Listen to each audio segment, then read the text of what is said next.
October 12, 1943. Midday sun turning the South Pacific into a sheet of hammered silver. 40,000 feet of sky above the Solomons, but men live on the few thousand that matter. The thin strip between cloud and sea where machines fight, and pilots learn which machines will save them. On the flight line at Henderson Field, the talk runs from last night's thunder to the new airplane parked on the far hardstand. A strange, angular silhouette that looks as if two fuselages had been glued together with a cockpit stuck in the middle. They call it the fork-tailed devil. The Marines and Army flyers have another name whispered over cups of coffee and the cheap smokes they trade: the flying Coffin. It is heavy-looking, proud, and ungainly. It smells of oil, hot metal, and something like possibility. Captain Thomas Mallory squints at the machine through the heat. He's 29, a lanky pilot with a jaw that tightens when he's thinking, and hands that never quite stop moving, adjusting a strap, tugging a collar. He has a file of scars and a habit of calling everyone sir, even when they're the same rank. The P-38 Lightning stands under the sun, like a beast that knows it will be judged by other beasts that have been flying longer, fighting closer to the water. Twin booms, a central nacelle with a blunt nose, where a cannon peeks out 450 caliber machine guns clustered around a 20mm cannon. Two engines, each one a promise: power, range, the ability to keep hunting when lesser fighters have to return for fuel. In the shade of the maintenance shack, Lieutenant Eddie Ramos laughs with the rest. A year in the Pacific has taught him the humor of small ironies. He has seen Grumman Wildcats and Brewster Buffaloes, Corsairs that bite and Zeros that dance. Two engines, he says, two tails. Looks like a double bed for a mechanic. The mockery is not mean. It's how men keep fear down by making it ridiculous. They call the Lightning too heavy, slow to turn, clumsy in a fight. The men who've flown the slim, nimble Mitsubishi A6M0 tell stories of how easily the Zero can flip inside the Lightning's turning circle. The officers nod. History says maneuverability wins dogfights. Practicality says lighter is better when fuel is scarce and the enemy is everywhere. But Mallory watches it like an experiment. He knows the Lightning's designers put the guns in the nose, so the P-38 doesn't need to worry about convergence, no spread, no guessing where the bullets will meet. He knows the turbo superchargers, raised on pistons of steel and heat, will let the engines cough at altitude and then sing. What he doesn't know yet are the long lines of empty ocean the Lightning will make, talk back to him with radio pings. You can go farther, you can go faster, you can come home. The first mission is a simple strike, close air support for a patrol pushing at the edge of an enemy-held island. The P-38s roll out at dawn, 4 Lightnings and a loose diamond, engines throbbing like 2 synchronized hearts in each ship. Mallory tastes the oil, feels the vibration under his seat, the slight tug as the propellers bite. When they climb, the cockpit seals the world to a small, glassed-in privacy. The instrument needles dance, thrust, manifold pressure, fuel flow, and then the sorter of men into stories occurs. Up here, the Zeros can be 20, 30 miles away and still be a line of black. Down there, too close, they are a flit of wings and a flash of intent. They cross the water in a silence that hums. Radio chatter is clipped and practical. Major Reynolds, mission commander, calculates and speaks with the economy of a man who has been shot at enough to hate wasted words. 200 miles out. Eyes on the coastline at 12. Watch high band for flak. A young voice answers, hydraulic clicks audible as flaps set and lock. The P-38's twin engines carry them past the point where the single-engine fighters must think about home. The Lightning is not graceful in the way a Zero is graceful. It is a machine that makes the sky feel like a road. The first contact comes without the music the boys expected. No slow climb into a dogfight. A Japanese reconnaissance bomber sniffs the air like a sleepwalker, and then becomes aware. 2 booms, a central nose, guns concentrated like a fist. The Lightning pilots tighten. Mallory's hands are steady. His eyes track the instrument panel, the horizon, the gray of the enemy plane. From below, a spray of tracer begins to rise, small, urgent lines that promise iron and fire. When they open up, the P-38 answers in a way the boys on the line had not expected. The The nose guns concentrated a lethal bouquet of light and metal. The Zero pilots who arrive later will find their tail gunner talk to them about American accuracy. The P-38's fire is like a single instrument, a single voice, not the scattered, awkward song of broken percussion. The bomber wheezes and then folds. One of the twin engines coughs and surges, but the other picks up the load. The Lightning continues, stubborn as a mule, more comfortable carrying damage than its critics on the ground thought fit. Later, after the smoke clears and the men back on Henderson Field trade the story and the insult, the laughter is quieter. Lieutenant Sato, a Japanese pilot who later would tell other men about the strange, intrusive American twin boat, would later say the machine seemed to take punishment and keep going. The mockery at first, flying Coffin, two-headed clunker, is the sound of men protecting themselves from the idea that their old charts of who wins might have to be redrawn. On that first day, Mallory watches a Lightning fall away from formation with a red flash near the rear boom and then keep flying. The pilot coaxing the wounded machine back across the sky with skill and stubbornness. He sees how the twin engines give it an unusual kind of survivability. Lose one, and there is still a heart beating in the other. He watches how the nose armament chews into the enemy, how the plane can sprint for home when the fight sours. Out over the ocean, it isn't how it turns that matters so much as how far it can take you from danger and how quickly it can push back toward it. When the pilots on the ground circle their coffee cans and argue over whether the P-38 will be a standard, the conversation shifts from mockery to grudging respect. The Lightning's range means it can escort heavier bombers farther, inland, strike at places that once felt safe behind enemy lines, and return. The Zero, for all its elegance and horrifyingly good maneuverability, was often tethered by fuel and by fragility. For the American flyers learning a new war in new skies, the trade-off would become clear. Speed and reach might be the exact weapons needed against an enemy dispersed across thousands of miles of ocean. The sun falls. The Lightnings trundle back to the strip, their bellies streaked with salt. Men stand and watch. Some still joke, paying in humor the debt they owe to fear, but others have a new tone. Sharp, calculating, like men watching a tool that might yet save them. Mallory pushes his cap back and considers the machine that had earned the nickname but not yet the verdict. He has not forgotten the laughter. He keeps it with him like a map, and he thinks, if steel could be funny, it could also be dangerous. November 27, 1943, 22,000 feet above the Solomon Sea. The first proper trial of the Lockheed P-38. Lightning begins in a sky cut open by sun and tracer fire. 8 Lightnings of the 339th Fighter Squadron sweep north, their silver fuselages catching light like mirrors. Below them, the sea churns pale blue over reefs, quiet, deceptively calm. But higher, the radio crackles with clipped, nervous code.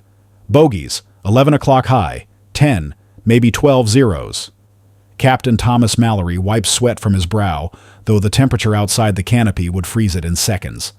The cockpit is a fragile cocoon, shaking with the pulse of twin Allison engines, each one a symphony of pistons, heat, and hope. His hands find the throttle levers, the right thumb resting on the arming switch.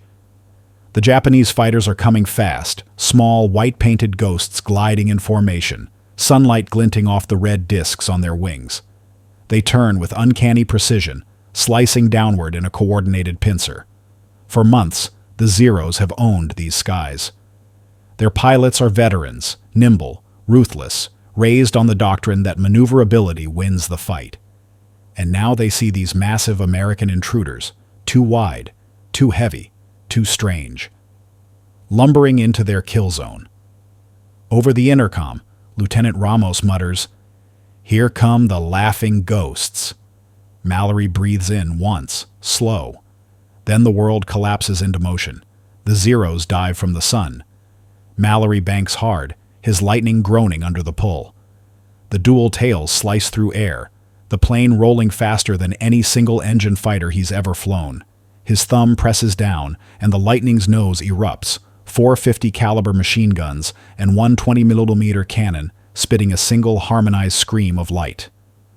The tracers cut across the sky in a tight, deadly line. The lead Zero tries to evade, But at 400 miles per hour, the Lightning doesn't fight fair. It charges like a bullet. The Japanese pilot's turn is too slow. The cannon shells hit the Zero's right wing root. A puff of smoke blossoms into a fireball. Splash one!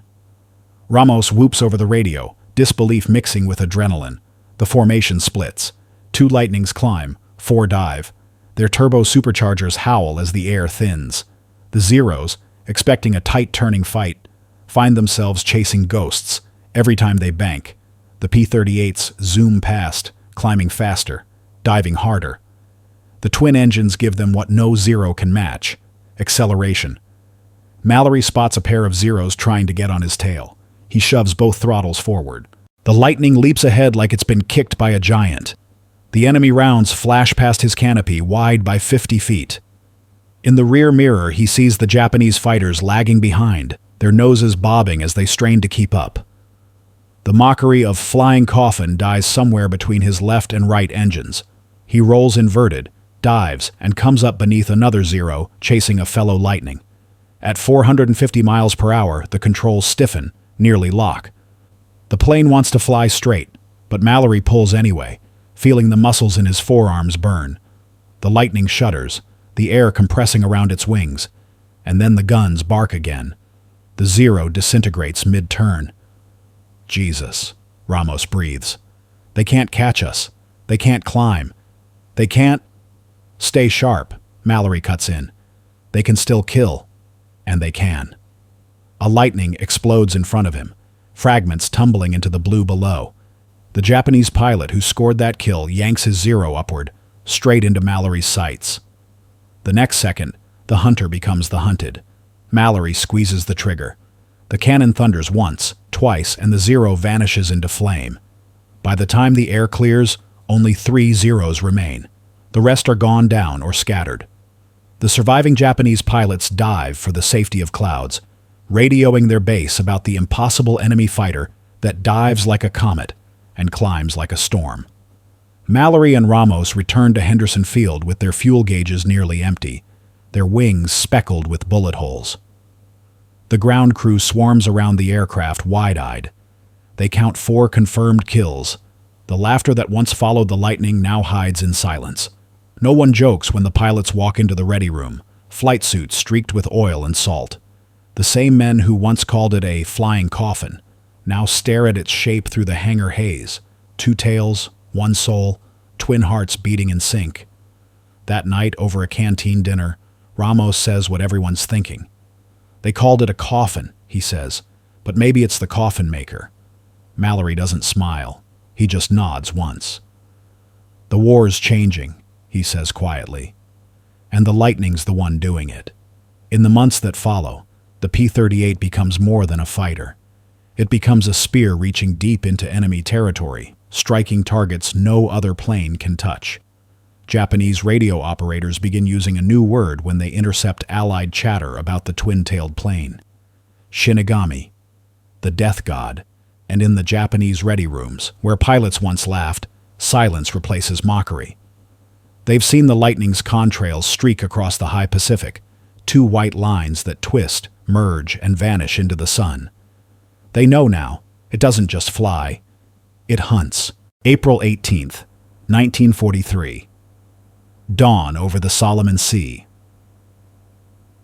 The air is still, the color of tarnished steel. A formation of 18 Lockheed P-38 Lightnings lifts off from Guadalcanal's Kukum Field, their propellers throwing twin halos of dust across the runway.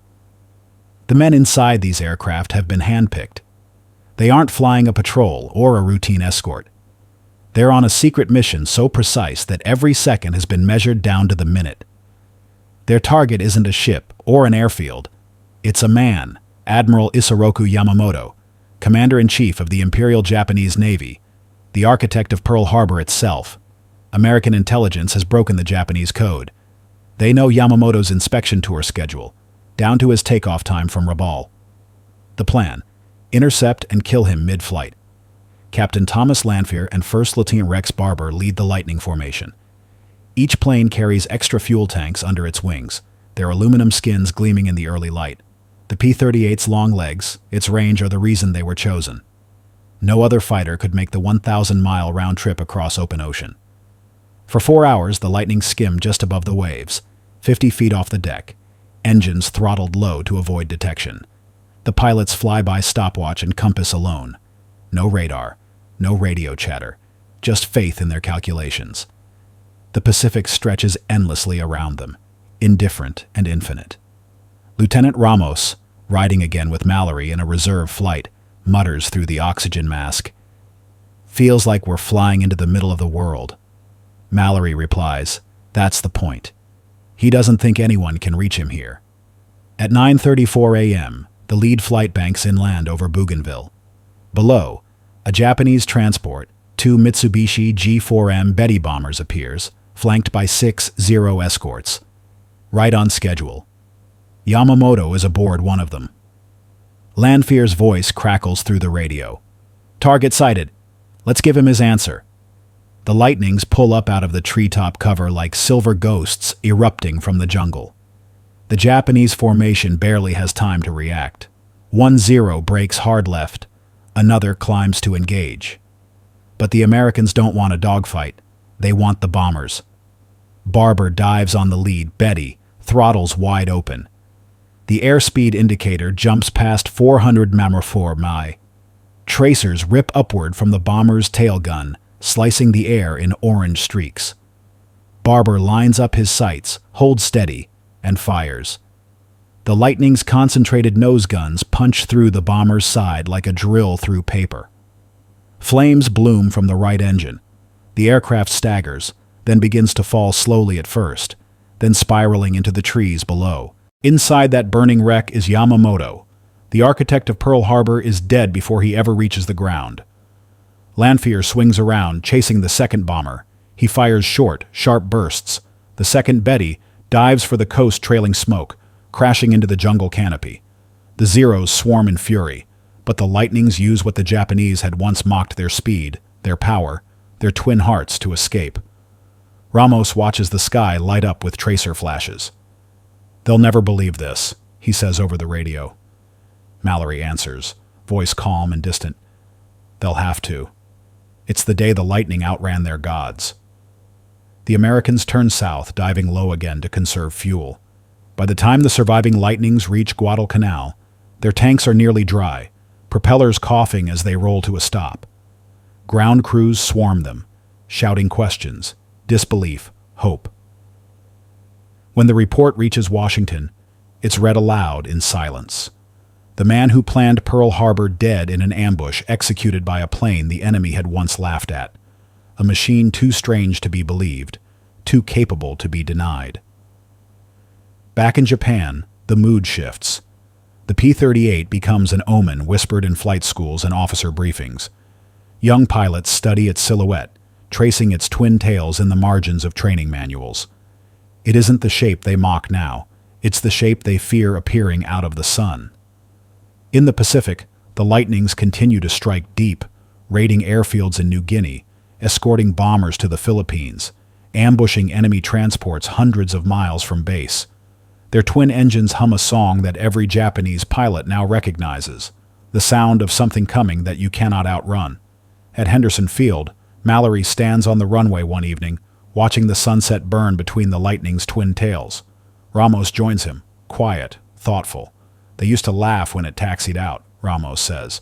Now they just watch. Mallory doesn't answer right away. The engines tick as they cool, metal settling with the soft pings of victory and exhaustion. Then he says, "That's the sound of a machine earning respect." The Pacific night settles around them. The air smells of salt, oil, and redemption. The flying Coffin has become the ghost that haunts the enemy's sleep. And high above the ocean, in the thin air where only courage and machinery can survive, the Lightning keeps flying proof that what men mock today, they may one day worship. June 1944. The Philippines Sea. Dawn seeps across a vast, rippling expanse of ocean. The humid air hangs thick with salt and the metallic tang of oil. On a coral airstrip at Biak Island, rows of P-38 Lightnings stand ready, twin tails glinting in the pale sunrise, wings heavy with drop tanks and rockets. Their crews move like clockwork around them, fueling, checking guns, polishing canopies clouded by salt spray. This is no longer the hesitant force of 1943. These are veterans, aces in the making, flying the most feared long-range fighters in the Pacific. Captain Thomas Mallory, now leading the 431st Fighter Squadron, watches his wingmen climb into their cockpits. The air smells of exhaust and sweat. The routine is almost ritual now. Check controls, magnetos, boost pressure, gun safeties. The Allison engines cough, then catch. Twin thunder rolling across the island. He glances at the kill markings on the nose of his Lightning. Small red suns line neatly under the canopy. 16 of them. Ramos, ever the Joker, has 16 and a half.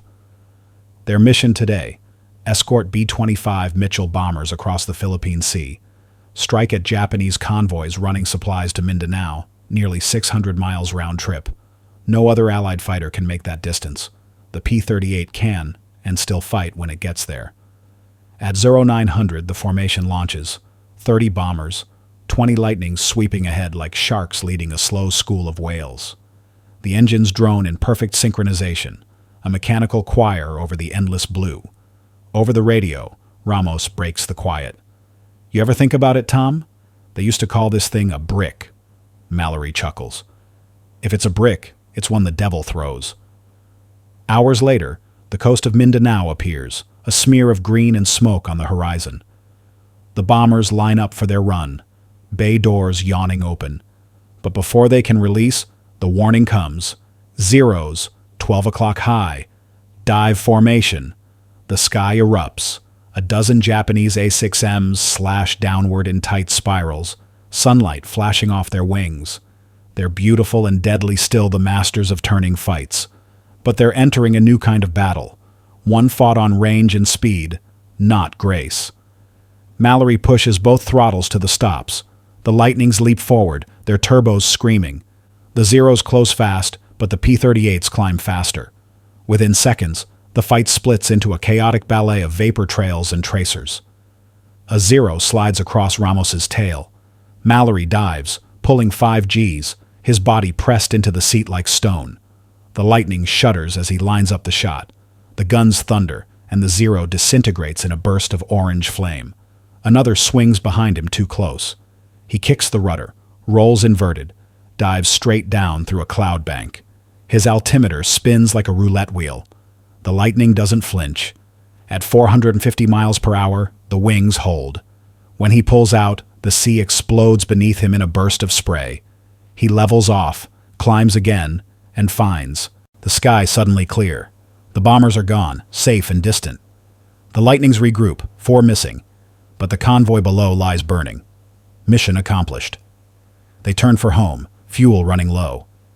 The sun begins to fall behind them, setting the ocean ablaze in gold. Ramos's voice comes through the static, softer now. "You ever wonder what they'll say after this war?" Mallory looks at the horizon, 2 contrails from his engine stretching far behind him, twin ghosts in the sky. "They'll say we got laughed at," he says, and then we stopped laughing. By late 1944, the Lightning has become the spearhead of Allied air power in the Pacific.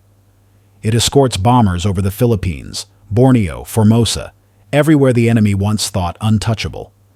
American aces like Richard Bong, Thomas Maguire, and Charles MacDonald carve their names into history books from the cockpits of P-38s. Bong, quiet, methodical, scores 40 kills, the highest of any American pilot in World War II.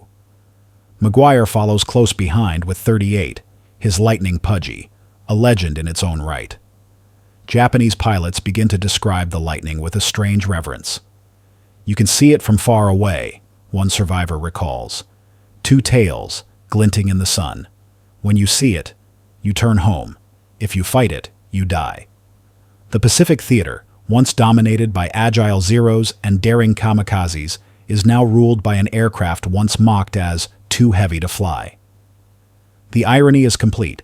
The P-38, designed for Europe's high-altitude skies, finds its kingdom over tropical seas. Every mission it flies stretches farther, every target deeper behind enemy lines. Its twin engines become the heartbeat of Allied momentum, a sound that means the front line has moved again. On one quiet night, Mallory and Ramos sit by the airstrip, listening to the engines fade into the distance. The moonlight turns the parked Lightning silver-white, ghostly. "They called it the flying coffin," Ramos murmurs. "But I think it was just waiting for the right pilot to climb in." Mallory nods, the glow of a cigarette catching his face. "Every plane starts as a question," he says. The P-38 answered loud enough for the whole world to hear. The war isn't over yet. The Lightning still has storms to fly through Philippines, Iwo Jima, Okinawa, but its legend is no longer in doubt. The mockery that once greeted its first flight is gone, scattered somewhere over the sea, burned away by the heat of twin engines and the long, steady climb of redemption. February 7th, 1945, Los Negros Island, Admiralty Group.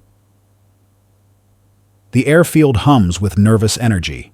24 Lightnings sit on the tarmac under a bruised dawn sky, their aluminum skins streaked with oil and salt. Captain Thomas Mallory adjusts his gloves inside his cockpit while a light drizzle dots the canopy. Lieutenant Eddie Ramos is to his right, grinning as usual. "One more," Ramos says. "Then maybe they'll finally send us home." Their orders are simple and deadly. Provide long-range escort for B-24 Liberators, striking Japanese airfields on Luzon. Enemy intercepts are expected. Fuel is tight. The pilots know the risks, but the war is nearing its close, and each mission feels heavier now, like every victory demands a final toll. The engines start deep, throaty, twin-chambered roars that vibrate through the chest. The Lightnings take off in formation, climbing into cloud. Rain streaks across the glass, and the sun breaks through in shards of gold. At 24,000 feet, the world narrows to engine noise, instruments, and instinct. The Liberators below drone on, dropping their loads on Japanese positions. Then the warning comes sharp and urgent. Bandits. 11 o'clock high 15, maybe more. Zeros again. Some are older models, worn and scarred. But desperation has made their pilots fearless. They dive like arrows toward the bomber stream. Mallory banks hard. The Lightning's wings bite into the thin air. Ramos follows, cutting through the sun's glare. The sky explodes with movement gunfire. Smoke, metal fragments spinning into the sea. Mallory fires a burst into a diving Zero. The tracers stitch across the fuselage, and the fighter bursts apart. But another swings in from above. Ramos dives to cover him, firing short, measured bursts. His rounds hit. The enemy spins out. For a moment, it looks like they'll both make it home. Then Mallory hears the call, Ramos's voice, clipped, urgent. "Tom, I'm hit. Left engine's gone." Mallory looks down. A trail of black smoke curls from Ramos's Lightning. One engine sputtering, the other screaming at full power. The plane drops fast toward the sea. "Feather it," Mallory shouts. "Feather and climb." Ramos fights the controls, the Lightning wobbling on one remaining engine. It claws upward, for a moment seeming to hold. Then the right wing dips, slow at first, then faster. The plane rolls inverted and plunges. Mallory dives after him, shouting into the radio. But there's nothing to chase, only a splash far below, and then the ocean swallowing the light. For the first time in 2 years of war, the Lightning feels heavy to him again. Too heavy. He finishes the mission, returns to base in silence. On the runway, the ground crew surrounds his plane, but Mallory doesn't speak. He climbs down, helmet still in hand, eyes distant. Someone starts to ask if Ramos is behind him. Mallory just shakes his head. That night, under the stars, he walks to Ramos's plane, empty now, tools still scattered around it. The rain starts again, tapping on the wings. He runs his hand along the twin booms, feeling the cold metal. The flying coffin, they used to call it. But standing there, he realizes something. It was never a coffin. It was a promise, a machine that could carry men farther than anyone believed, even when the cost was everything they had left to give. By the time the war ends, the Lightning has flown from the Aleutians to the Philippines, from the jungles of New Guinea to the icy edges of Europe. It escorts bombers over Berlin and hunts submarines over the Atlantic. It becomes the mount of America's greatest aces, Bong, McGuire, and hundreds of others whose names fade into the roster of the dead. And when peace finally comes, the P-38 is quietly retired. The jet age dawns, and new machines, sleek, smooth, almost alien, replace the roaring twin-tailed beast that once ruled the skies. Yet the Lightning's legend never dies. In post-war Japan, veterans tell stories of the silver demons that dove out of the sun faster than sound. In the U.S., returning pilots buy pieces of scrap fuselage to keep as souvenirs, tokens of the plane that carried them home when no other could. At airfields across the Pacific, rusted Lightning frames sit in tall grass, tails rising like twin monuments. And in one museum years later, under the soft hum of air conditioning, a child stares up at the polished form of a P-38. Beside him stands an older man with gray at his temples, tracing a finger over the twin tails. His voice is quiet, almost reverent. "They called it a flying coffin once," he says. "But I flew one. It didn't bury us. It saved us." The boy looks up, eyes wide. "Was it really that fast?" The old man smiles. "Faster than fear." The camera would pull back then across the museum floor, over the polished metal, catching the light just so. Two tails gleam against the ceiling lights, casting twin shadows on the wall. The sound fades to a low, distant rumble, the memory of two engines still climbing through the Pacific sky. A plane that began as a joke, a machine that became a weapon, and finally, a legend.